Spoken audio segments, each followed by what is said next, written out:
hukum tabur tuai. Kalau kita menabur kebaikan, sudah pasti yang kita tuai itu adalah kebaikan pula. Sebagai murid-murid Yesus, berarti kita siap masuk dalam proses kita menabur kebaikan.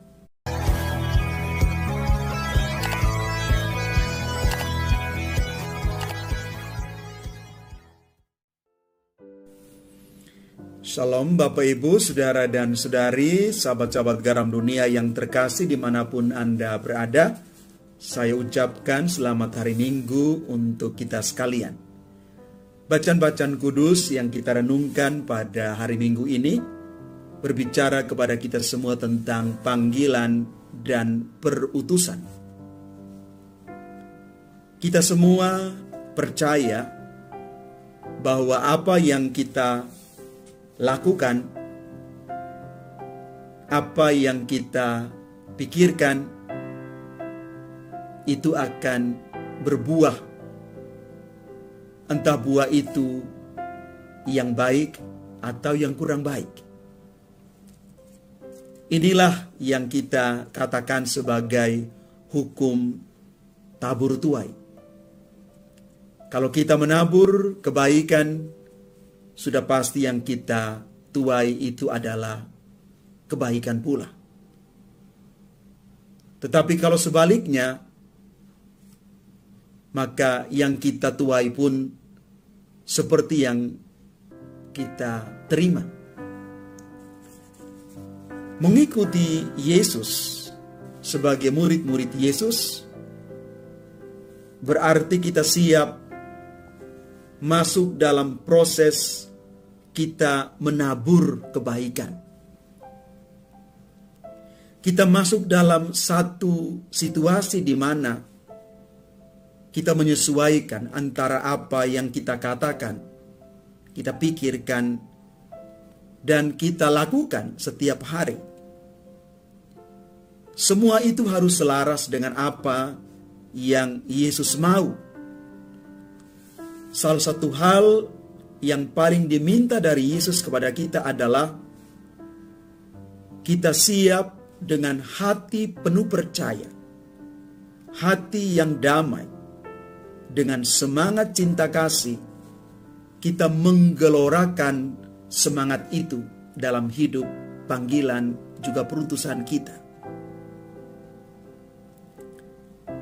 Mari kita lihat apa yang dialami oleh para rasul ketika mereka dipanggil yang digambarkan di dalam Injil hari ini.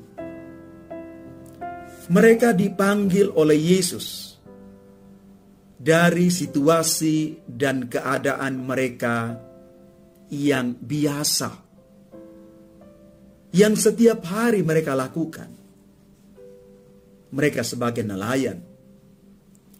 Dan Tuhan Yesus memanggil mereka dari keadaan mereka, memanggil mereka dengan nama mereka masing-masing. Setelah mereka dipanggil, Bapak Ibu, mereka diutus oleh Yesus sendiri.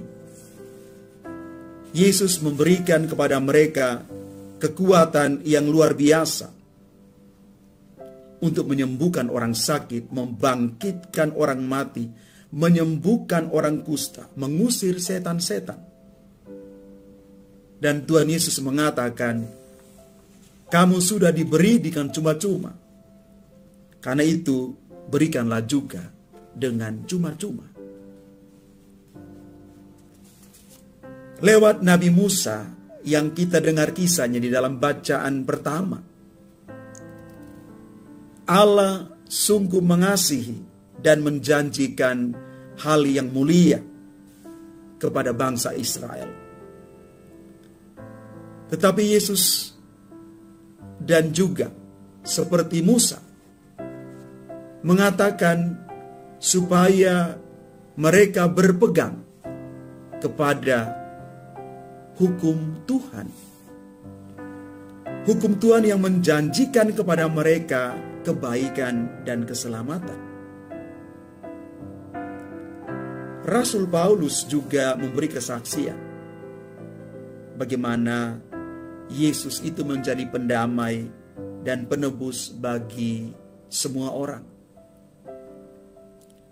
Maka pantas dan layak bahwa ketika kita diselamatkan, kita ditebus, kita siapkan diri kita sebagai utusan Tuhan yang membawa damai dan terang bagi dunia di sekitar kita.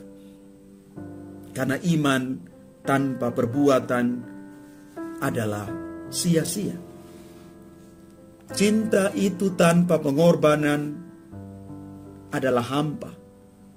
Pemuritan tanpa ketaatan kepada Yesus adalah kebohongan.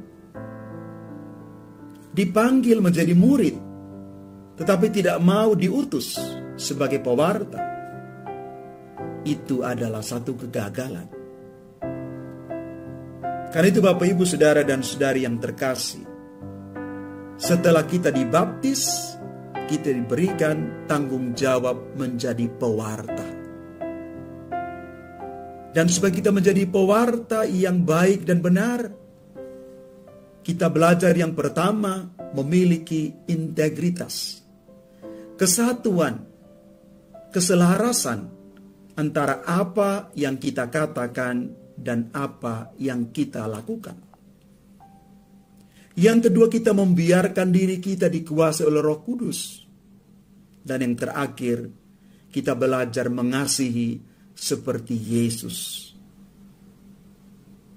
Dia mengasihi dengan sapaan kasih yang meneguhkan, yang menyembuhkan siapa saja.